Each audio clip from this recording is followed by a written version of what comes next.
Hey, in the studio, Henry Cho is joining us. Grand Ole Opry member. I enjoy saying that. Wow. I listened to you get inducted. Dude. Sitting around my campfire, listening to the Opry on my little radio. Right. That was pretty cool. Unbelievable. You know, it's I did a show, Saturday night, and the guy at the theater came up and goes, "But that's remarkable." And I go, that's a good word. It's remarkable, yeah. There's not been one since, 73? 73, Jerry Clower, 50 years to have an inducted a comedian. Boy, of all comedians, he's the one definitely needs to be in there. Yeah, so Clower got in 73, and then moi. And it's nothing. People have been asking me, was this a dream come true? And I'm like, you have no idea. Was this even a dream? It's not even a dream. Yeah, right. It's not even on your list. It's not in the wheelhouse. It's not on the spectrum. It's nowhere, man. I said, I just started doing the Opry kind of out of the blue. Pete Fisher was the old GM, and he said something to me at one time. Hey, you need to come do the Opry. And I'm like, whatever, man.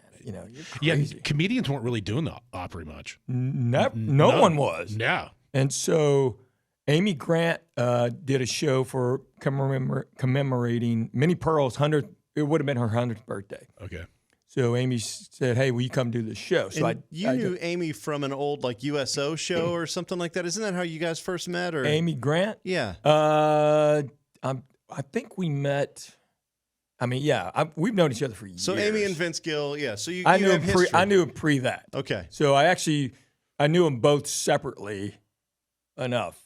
I met Amy separately, and then Vince and I are old golfing buddies. And then, I was around when all that kind of went down. Anyway, so I know nothing. What are you talking about? Nothing. So Amy asked me to do this at the Opry, so I did it. And then afterwards, she said, Henry, humor's always been part of the Opry. You need to do it more.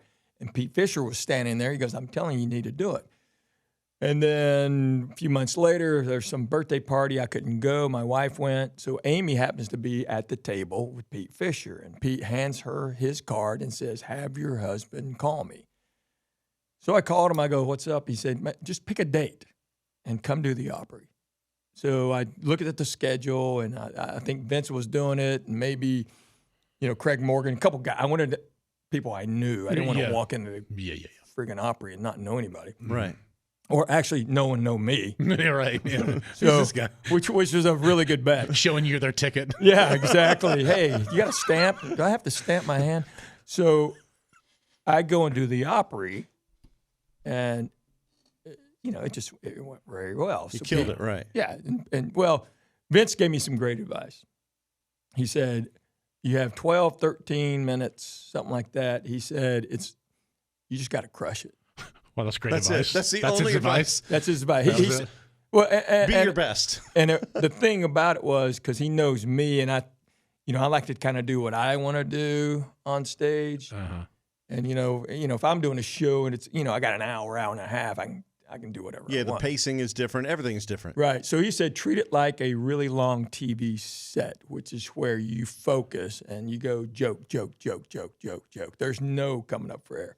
So I just went out there and bam, punched everybody in the mouth, and it was great. Pete Fisher says, pick another day. So I look at the schedule, so on, so on. So all of a sudden, I'm doing it once a month when it fits my schedule, stuff like that. And then they end up really liking me because, it's live radio. So when it comes my set, and I'm usually after the intermission in the last half. I usually go up next to last or third from last. They'll say, we're running behind. Can you do 8? Sure. So I'd go out and do 8, nail it on the nose. Or one time they go, oh, man, we have plenty of time. Can you do 22? And I'm like, what? Wow. Okay. Mm-hmm. So, I did 22. The shortest set I did was 2 minutes and 50 seconds. What? Really? So that's also crazy, though, because you have to, in your head, you have to go, okay, what joke would fit with this? And to know all of that material to go, okay, I have 22 minutes to fill. And I know you're like, yeah, but normally my show is an hour and whatever. Right. But that's very rehearsed, and you've got a plan. I for have something where they say 8 minutes, you go, which jokes do you grab for that 8 minutes? Right. So that's the great thing. That's the fortunate thing, not the great thing. The fortunate thing, I've been doing this a long time. So once I kind of feel the road I'm going because I sit there because there's a running clock. I can see it, and it's to the second. And I'm like going, okay, so this takes about 20 seconds. So you're doing shows at the Opry, and then how long before they go, hey, until you're surprised? 11 years. They did on stage, right? Years. Well, it was a Facebook Live thing. So they wanted to invite me and Gary Muledeer at the same time because Muledeer's been doing it forever too. And I mean, and Gary's, he's 20-something years older than I am. Right. So Gary was actually scheduled to do the Opry. And actually, I was scheduled to do it that Friday night. And Muledeer was going to be able to come in town. And, his health is always kind of up and down. So if he's feeling good, I want him to be able to perform. So I said, dude, take my night. Mm-hmm. He goes, are you sure? I said, yeah, come do Friday, Saturday like you always do. I'll bail. It's no big deal. So then they go, hey, can you come Friday anyway? And I'm like, well, no, I'm not. Why would I do that? No, Dateline's on. Yeah. And they're like, well, we're going to do a Facebook Live thing before the show. And Marty Stewart's going to do it. And since Gary's here, we're going to talk about comedy in the Opry. Oh, yeah. So I said, yeah, I can probably do it. So Wednesday, they're like, hey, are you coming? And I'm like, it looks really good. You're still meandering around? Yeah. Kind of, they're like, we really need an answer. Yeah.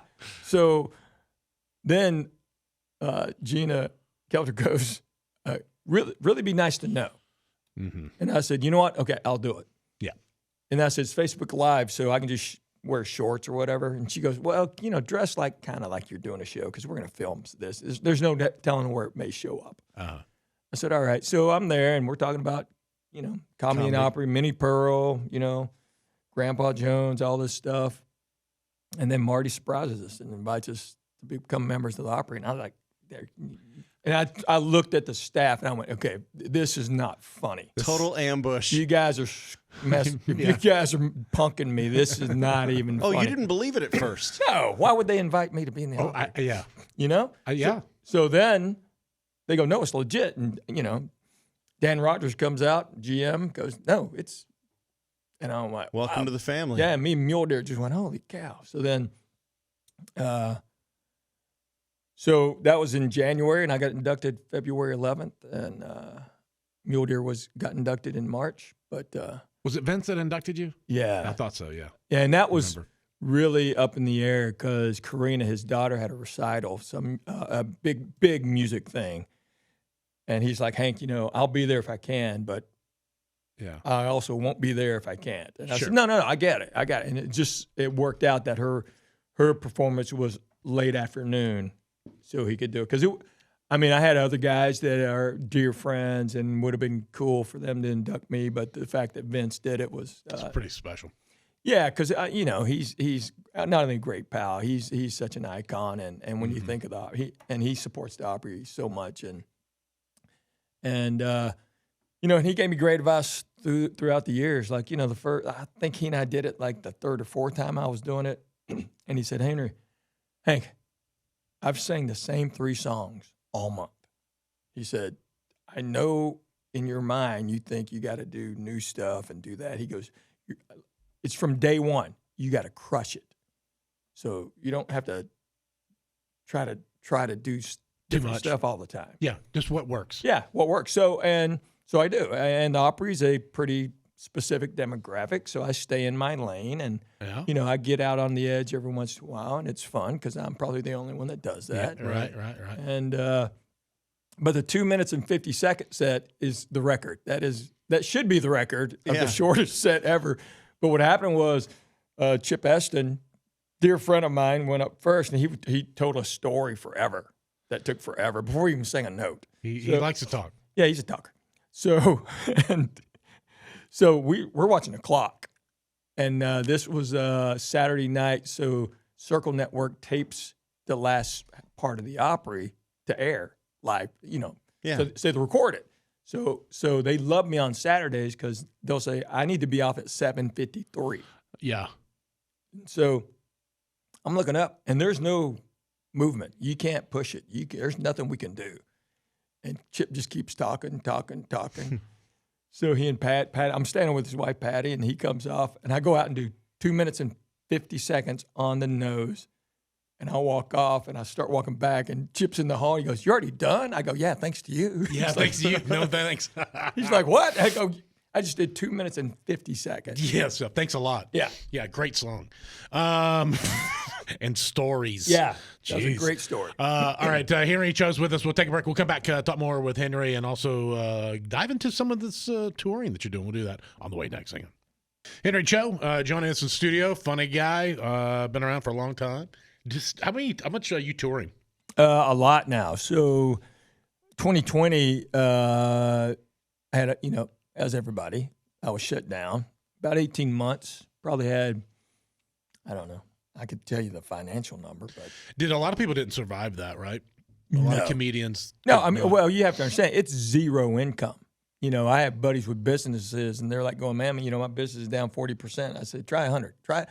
Imagine you're down 100%. Yep. Yeah. And they're like, gone. "What?" And I go, "No, it's gone, man." And you have no idea when it's going to come back. No, and that was the thing. We kept going. First it was 10 days, then we're going to be okay. Then it's maybe, so, and people kept asking me. So I have all these dates, and you start canceling. And so I said, okay, just wipe the board till Labor Day. Surely after Labor Day, surely, we're fine. and that's way too much. Yeah. I was even being, being conservative. Right. So 2 years later. right. So then all of a sudden, the rest of 2020's gone, and then here goes 2021. And then at the end, so the last quarter and change of 21, we were kind of back, but it was at half capacity, 25% capacity. Oh, yeah. I put a seat between you. Oh, dude, I was, in theater, so I'm doing theater. So, if two people buy a ticket, they have to have 6 empty seats. Yeah. Not just beside them. On front each and behind. side. In a quadrant. So people are just spaced out like crazy. And so even doing the Opry back then, people were spaced out. So you were lucky to have a couple hundred people at something that should normally have thousands. Right. So your income was still being affected through that time as well. Right. So the reason we were doing these dates at lower capacity is to get them off the books because these were 2020 dates that were on the schedule, and then they got canceled. So you got to show back up. Right. And so you do what you can. And then finally 2021, 22, things are kind of back. And so I worked probably more in 22 than I have in like 25 years. Oh, wow. I hit it hard. You're out all the time. I hit it. You had the chance to make up for lost time. Yeah, I had to bring that refill those income back coffers. in. I had to refill the coffers, man. Yeah. So, and then, and I'm also more mobile now anyway. We were talking earlier, I got two in college, and my daughter's, she's in high school, and she drives, so I'm really mobile. You're not needed as much. Right. And I'm not staying home for soccer games and lacrosse and football, all those things that mean more to me than a tour date. Now I can really concentrate. And I knew that was happening in 20-ish. And then COVID just kind of slowed it down another year. So, yeah, I'm touring a lot. I'm doing this. Finally took a break back into June to July. I took like 20 days off, and I still had a couple, I did the Opry a couple times. So it's not like I'm just stagnant. Are you doing a lot of tours with your sister, Margaret Cho? Well, how's she doing? It's She's so doing good. funny, man. I got interviewed. I was doing the Bay Area where she's Did that from. come up? And the guy knows. I've known this guy forever, and he goes, "I'll never forget the first time I saw her, and she was saying that she was your sister." Yeah.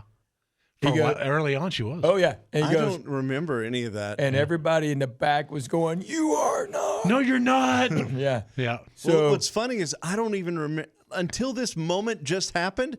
I never put the two together. Oh, really? Like Margaret just Cho, because they have Henry the same Cho, last names, comedians. I never thought. Cho. Yeah, because so here's the thing. I started in 86, and I think she started in 90, maybe 91.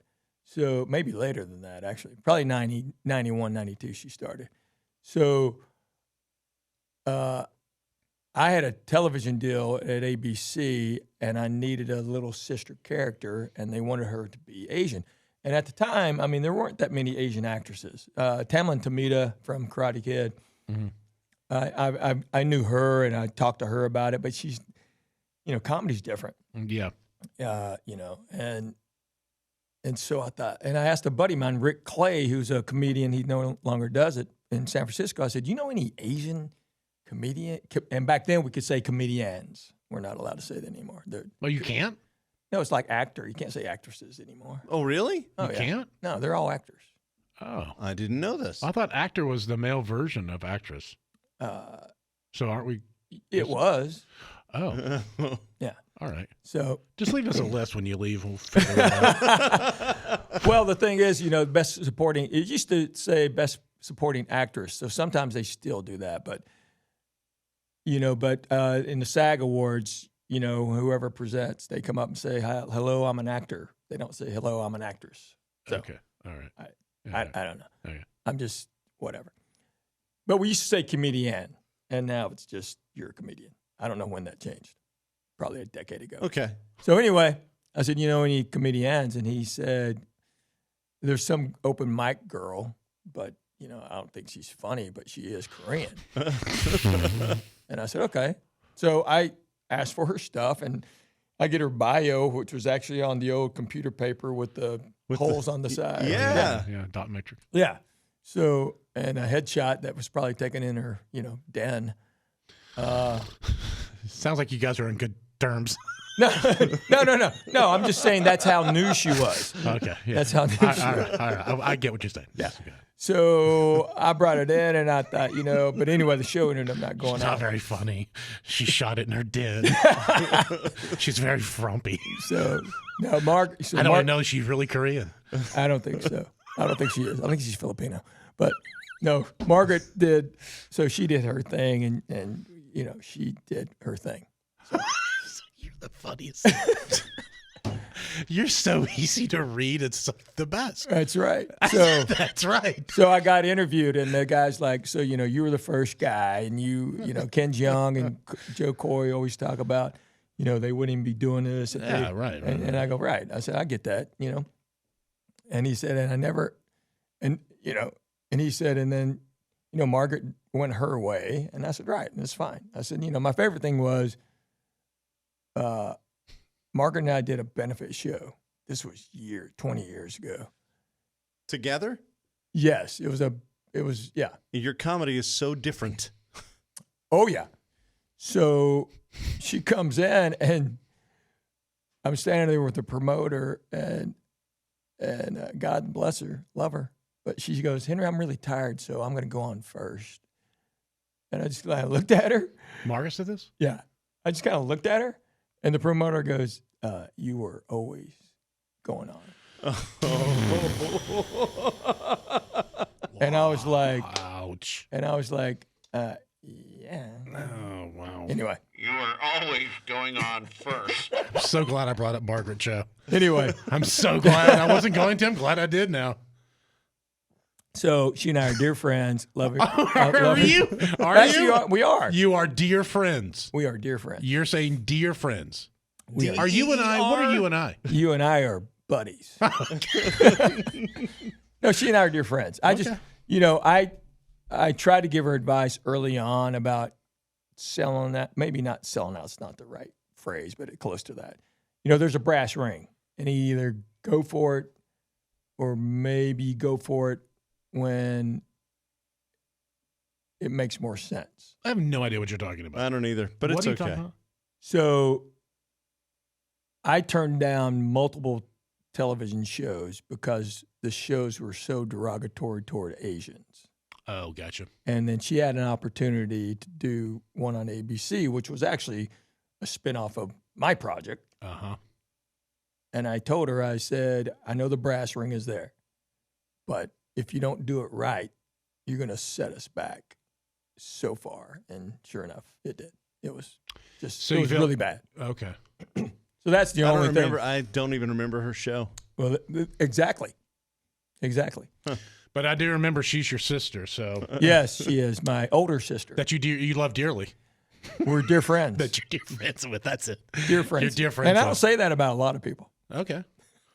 Some people you just say you're buddies. HenryChoComedy.com. That's it. That's where you can go. You can get all the touring dates, booking. Booking tour. I'm in McMinnville, August 7th. Is that August Saturday? 7th, yeah. And at the end of the month, I'm in Cookville. Okay, my hometown. Yeah, so 37 plus years of stand-up, never done Cookville before. You haven't? No. Wow. This is it. Doing Cookville. And then you Good got for you. Nashville, Vegas, Corsicana, Lufkin, Knoxville, Lawrenceville, Arlington, Valhalla.